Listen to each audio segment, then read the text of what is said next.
कहानी शुरू होती है अभिनेत्री जेना जेनेरो के दर्द में चिल्लाने से। फोन पर बात करते हुए वह दर्द में फुसफुसाती है, मैं किसी को नहीं बता सकती। अजीब सूजे हुए काले धब्बे उसकी टांग पर फैलने लगे हैं और निराशा में वह खुद उन्हें काटने की कोशिश करती है। तभी उसका कुत्ता भौंकता है, कोई घर में घुस आया है। इससे पहले कि जेना समझे कि क्या हो रहा है, एक छायादार आदमी आता है और उसे मार देता है। जल्द ही खबरें उसकी गुमशुदगी की रिपोर्ट करती हैं। फिर ध्यान दूसरी अभिनेत्री सामंथा लेक पर जाता है, जो नए किरदार के लिए निर्देशक से मिलने आती है। जैसे ही वह अंदर जाती है, उसे लगता है कि यह साधारण मुलाकात नहीं बल्कि पूरा ऑडिशन है। कमरा युवा फिट अभिनेत्रियों से भरा है। वहां उसकी मुलाकात क्लो बेंसन से होती है, जिसे वह 10 साल पहले बेबीसिट करती थी। क्लोई भी उसी रोल के लिए ऑडिशन दे रही है। सामंथा सोचती है कि वह निर्देशक से अकेले में बात करेगी, लेकिन वह वहां नहीं है और टीम कहती है कि उसे भी सबकी तरह ऑडिशन देना होगा। बाद में वह घर लौटती है। सामंथा सोराइसिस से जूझ रही है और दवा लेती है। वह बाथटब में डूब जाती है और टूट जाती है। पहले उसने चुपचाप ऑडिशन पैनल की रिकॉर्डिंग की, जो उसकी पीठ पीछे कह रहे थे कि वह 40 की हो गई है और स्टूडियो उसकी उम्र के किसी को नहीं चुनेगा, और वे सही थे, उसे रोल नहीं मिला। इसके बजाय वे उसे वजन घटाने और आज के लोकप्रिय उपचार आजमाने को कहते हैं। एक नाम विशेष रूप से ध्यान खींचता है, शेल क्लिनिक। अपने कथित जीवन परिवर्तनकारी प्रक्रियाओं के लिए हर जगह प्रसिद्ध। जैसे ही सामंथा इमारत से बाहर निकलती है, वह सड़क पर उनके विज्ञापन देखती है। उत्सुक और परेशान होकर वह अपनी दोस्त लिडिया से पूछती है। लिडिया ने भी शेल क्लिनिक के बारे में सुना है और उसकी बढ़ती प्रतिष्ठा जानती है। बाद में सामंथा डेट पर जाती है। बीच में लड़का उसके दांतों में फंसे खाने की ओर इशारा करता है और वह अजीब मुस्कान के साथ उसे निकाल देती है। वह थोड़ी देर उसे देखता रहता है, फिर कहता है, मुझे लगता है मैंने तुम्हें पहले कहीं देखा है। वह मानती है कि वह एक टीवी शो में थी, लेकिन जैसे ही वह नाम सुनता है, वह कंधे उचकाकर कहता है, ओह वह तो बुरा था। घर जाते समय चीजें और अजीब हो जाती हैं। टैक्सी में बैठते समय वह उसके हाथ को छूता है और उसकी सोराइसिस देखता है। एहसास होते ही वह चुपचाप ड्राइवर से रुकने को कहता है और चला जाता है। घर लौटकर सामंथा जो शैनन के साथ एक साक्षात्कार देखती है, जो शेल की 68 वर्षीय सीईओ हैं, लेकिन काफी छोटी दिखती हैं। यह सामंथा का ध्यान खींचता है। अगले दिन वह शेल क्लिनिक जाती है। वे उसे तुरंत एनडीए पर साइन करने को कहते हैं और जल्द ही वह सह संस्थापक डॉ थैडियस ब्रांड के सामने होती है। वे बताते हैं कि कुछ जीव जैसे जेलीफिश और लॉबस्टर उम्र नहीं बढ़ते, क्योंकि वे एक खास एंजाइम बनाते हैं। उन्होंने उस एंजाइम का एक संशोधित रूप इंसानों के लिए तैयार किया है, जो उम्र बढ़ने के लक्षण मिटा सकता है। सामंथा इलाज के लिए अंदर जाती है और क्लिनिक में क्लोई को देखती है। ये उसे घबरा देता है और वह मुड़ जाती है। बाहर निकलने से पहले डॉक्टर ह्यूबर्ट उसे रोकते हैं और पूछते हैं कि क्या हुआ और वह इलाज क्यों नहीं चाहती। सामंथा को पूरी स्थिति अस्थिर लगती है। डॉ ह्यूबर्ट समझते हैं। उसकी झिझक देखकर वह गंभीर जलन के मरीज की तस्वीरें दिखाता है, जिनके चेहरे उपचार के बाद बिना निशान के ठीक हो गए। वह बताता है कि उनका इलाज त्वचा को असाधारण तरीके से ठीक कर सकता है, इतना शक्तिशाली कि यह उसकी सोराइसिस भी ठीक कर सकता है। जब सामंथा जोखिम पूछती हैं, तो ह्यूबर्ट शांतिपूर्वक स्वीकारते हैं कि यह सर्जरी है, लेकिन आश्वस्त करते हैं कि यह दर्द रहित है।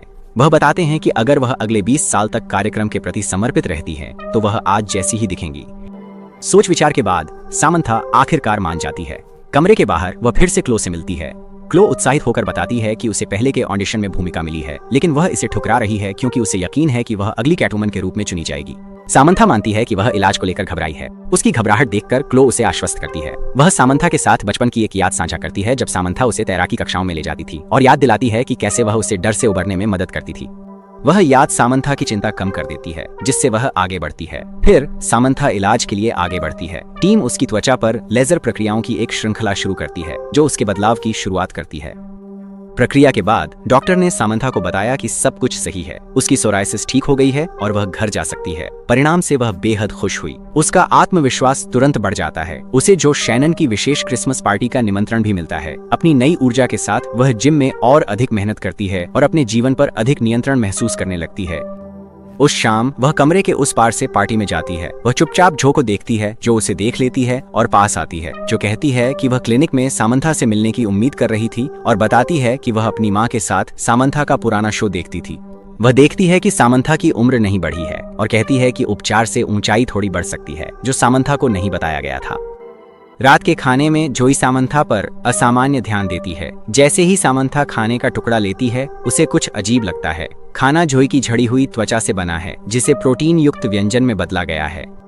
डरी हुई लेकिन प्रतिक्रिया देने में असमर्थ सामंथा खुद को खाने के लिए मजबूर करती है। बाद में वह घर में घूमती है और एक कमरे से अजीब आवाजें सुनती है।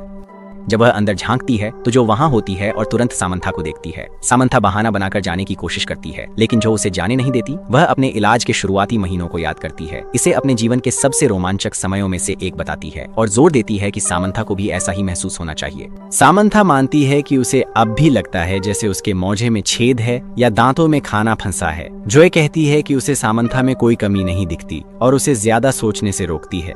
वह सामंथा को एक निजी कमरे में ले जाकर वहां रुकने, आराम करने और मजे करने के लिए कहती है। 3 महीने बाद सामंथा और भी चमकदार दिखती है और उसका आत्मविश्वास भी बढ़ गया है। वह अब जो के साथ काफी समय बिताती है। दोनों अच्छे दोस्त बन गए हैं। जो अक्सर उसकी तारीफ करती है और अपने निजी रहस्य भी साझा करती है, जैसे कि उसका असली उपनाम शैनन नहीं बल्कि झिल्ट है।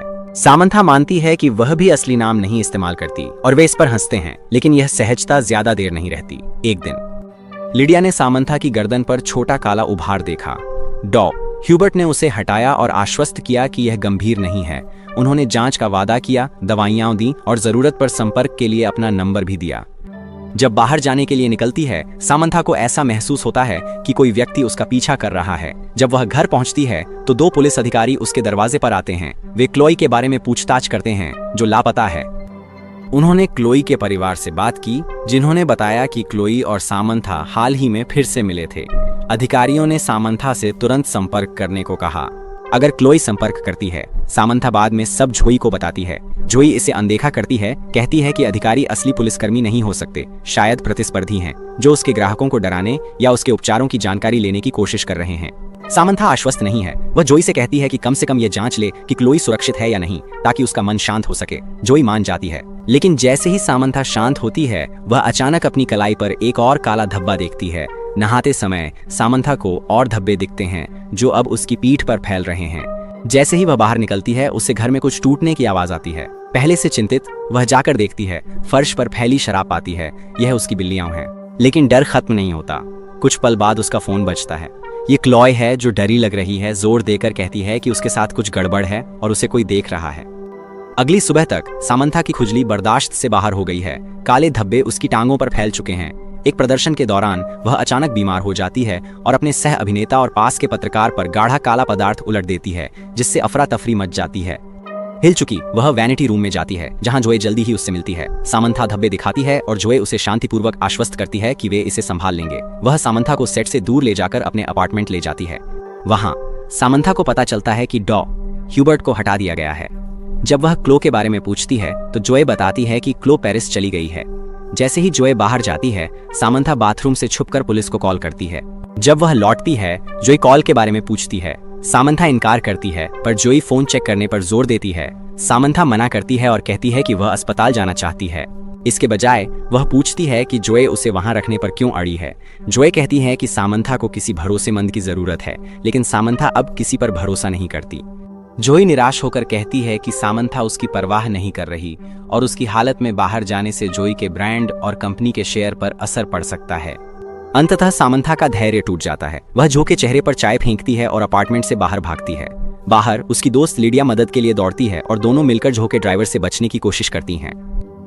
रास्ते में सामंथा कार रोकती है और अकेले पुलिस अधिकारियों से मिलने पर जोर देती है, लेकिन पहुंचने पर कुछ गड़बड़ साफ दिखता है। उनकी बातचीत से साफ है कि वे असली अधिकारी नहीं हैं। वे भी जोई के लिए काम करते हैं। वे कहते हैं कि वे उसे सुरक्षित जगह ले जा सकते हैं और मदद कर सकते हैं, और वह मान जाती है। क्लोई भी इसी कारण निशाना बनी थी। इससे पहले कि वे कुछ कर पाते, जोई का ड्राइवर बाहर आ जाता है। सामंथा जल्दी से बाथरूम में यह कहकर जाती है कि उसे एक पल चाहिए, फिर दूसरे रास्ते से बाहर निकलकर एक टैक्सी रोक लेती है। दुर्भाग्य से यह एक स्वचालित कार है जो 25 मील प्रति घंटे से तेज नहीं चलती। इस गति पर उसे लगता है कि वह पकड़ी जाएगी। नकली अधिकारी ओवरटेक करने की कोशिश करते हैं, लेकिन एक ट्रक से टकरा जाते हैं। सामंथा टैक्सी का मार्ग बदलकर तेजी से भाग निकलती है। वह सीधे डॉ ह्यूबर्ट के पास जाती है। शरीर पर काले धब्बे देखकर उन्हें लगता है कि स्थिति गंभीर है। वह कहते हैं कि तुरंत क्लिनिक जाना चाहिए, लेकिन सामंथा मना कर देती है। वह चाहती है कि उपचार वहीं हो। ह्यूबर्ट उसे दर्द की दवाइयां देता है, बाथटब में घोल मिलाता है और उसके मुंह पर श्वास मास्क लगा देता है। वह उसे मिश्रण में धीरे धीरे उतारता है। जैसे ही उसका शरीर उग्र प्रतिक्रिया करता है और वह दर्द में तड़पती है। जब सामंथा अगली सुबह उठती है तो उसके शरीर से काले धब्बे गायब हो जाते हैं। डॉ ह्यूबर्ट उसके लिए नाश्ता लाते हैं और माफी मांगते हैं, यह मानते हुए कि उन्हें भी कई बातें नहीं बताई गई थीं। बाहर जाने के बाद सामंथा काउंटर पर क्लोई के नाम की दवाई की बोतल देखती है। वह ह्यूबर्ट से पूछती है और वह अनिच्छा से बताता है कि क्लोई भी मदद के लिए आई थी। उस दौरान दोनों ने रिश्ता बनाया। वह मानता है कि वह अब भी उससे प्यार करता है। यह सुनकर सामंथा जानना चाहती है कि क्लो के साथ क्या हुआ और क्या उसने कुछ किया।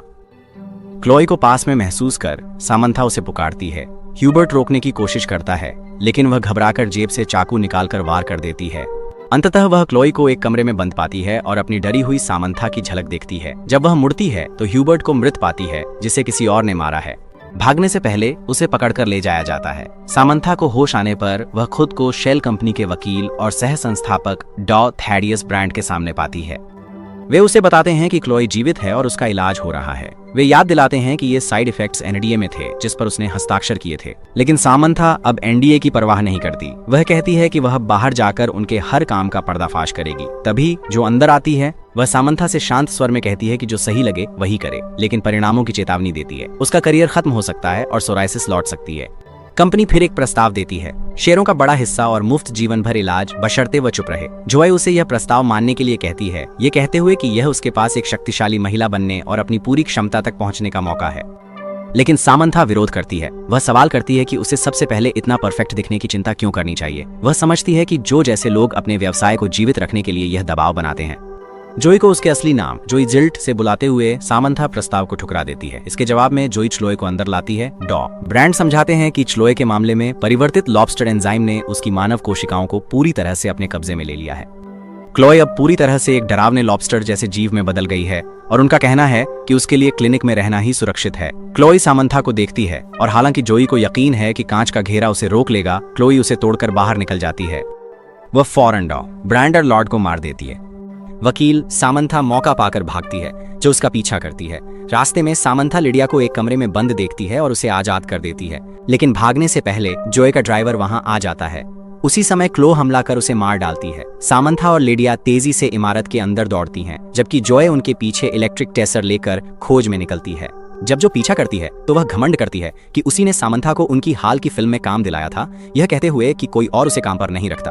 उपचार के बाद सामंथा पलटवार करती है और पीछे से झोंपर हमला करती है, लेकिन खत्म करने से पहले क्लो बदले रूप में सामंथा की ओर बढ़ती है।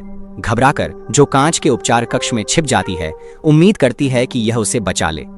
क्लो सिस्टम चालू कर देती है। अंदर फंसी जोई सामंथा को पुकारती है। लेजर जलते हैं और सामंथा देखती है कि जोई आग में जल रही है। यहीं जोई की कहानी खत्म होती है। फिल्म आगे बढ़ती है। सामंथा फिर से अभिनय में लौट आई है, अपने शर्तों पर करियर जारी रखते हुए। उसने शेल कंपनी के रहस्यों को उजागर कर दिया है। कंपनी अब भी चल रही है, अब भी कमा रही है, लेकिन सामंथा अब पूर्णता के पीछे नहीं भागती। उसे सुंदरता के मानकों की परवाह नहीं, या अगर खाना दांतों में फंस जाए तो वह अंततः अपने आप को जी रही है। और इसके साथ ही कहानी समाप्त होती है। तो दोस्तों, यह थी कहानी। अगर वीडियो अच्छा लगा तो कमेंट्स में राय बताएं और लाइक, शेयर, सब्सक्राइब जरूर करें। अगले वीडियो में मिलते हैं।